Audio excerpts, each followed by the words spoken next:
പണ്ട് പണ്ട് ഒരു മനോഹരമായ കാട്ടിൽ കൊക്കും കുറുക്കനും വസിച്ചിരുന്നു. അവർ സുഹൃത്തുക്കളായിരുന്നു.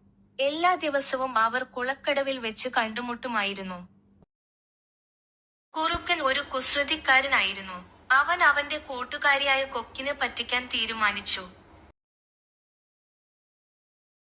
അങ്ങനെയിരിക്കെ ഒരു ദിവസം, എന്റെ സുഹൃത്തേ, നീ എന്റെ വീട്ടിലേക്ക് വരുമോ? ഞാൻ നിനക്ക് പായസം ഉണ്ടാക്കി തരാം. സുഹൃത്തേ, ഞാൻ തീർച്ചയായും വരും. കൊക്ക് സന്തോഷത്തോടെ കുറുക്കൻ പറഞ്ഞ സമയത്ത് തന്നെ കുറുക്കന്റെ ഗുഹയിലേക്ക് പോയി. കുറുക്കൻ നല്ല സ്വാദുള്ള പായസം അവളുടെ മുന്നിൽ വെച്ചു. ഈ പായസത്തിന് നല്ല മണമുണ്ട്. ഇത് മുഴുവനായും ഞാൻ കുടിക്കും. അവൾ പായസം കുടിക്കാനായി ശ്രമിച്ചു. പക്ഷെ അവൾ എത്ര ശ്രമിച്ചിട്ടും അവൾക്ക് പായസം കുടിക്കാൻ കഴിഞ്ഞില്ല.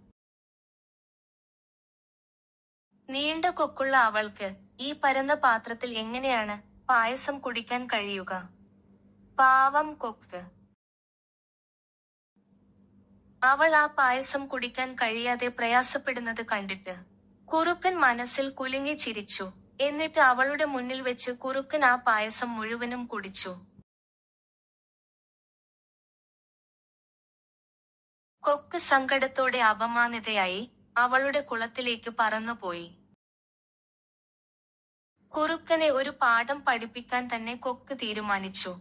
അടുത്ത ദിവസം കുറുക്കൻ കുളക്കടവിൽ വന്നപ്പോൾ, സുഹൃത്തേ, നീ എന്റെ വീട്ടിലേക്ക് അത്താഴം കഴിക്കാൻ വരുമോ? ഞാൻ നിനക്ക് ഇഷ്ടമുള്ള മീൻ കറി ഉണ്ടാക്കി തരാം. മീൻ കറിയോ? അത് എനിക്ക് വളരെ ഇഷ്ടമാണ്. ഞാൻ എന്തായാലും വരാം. നല്ല വിശപ്പോടുകൂടിയാണ് കുറുക്കൻ കൊക്കിന്റെ വീട്ടിലേക്ക് പോയത്.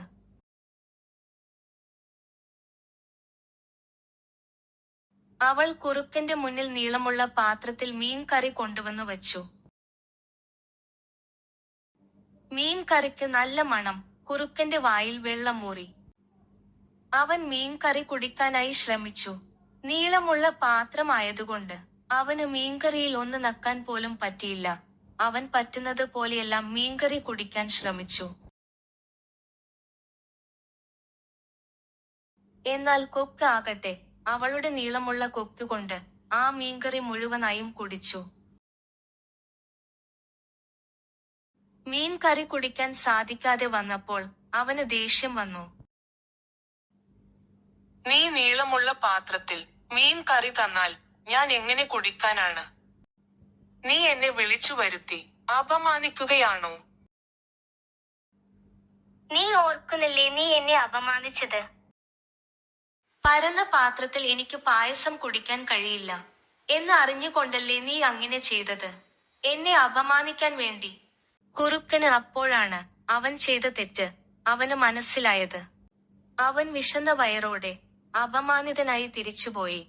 അതിനുശേഷം അവൻ ആരെയും അപമാനിച്ചിട്ടില്ല.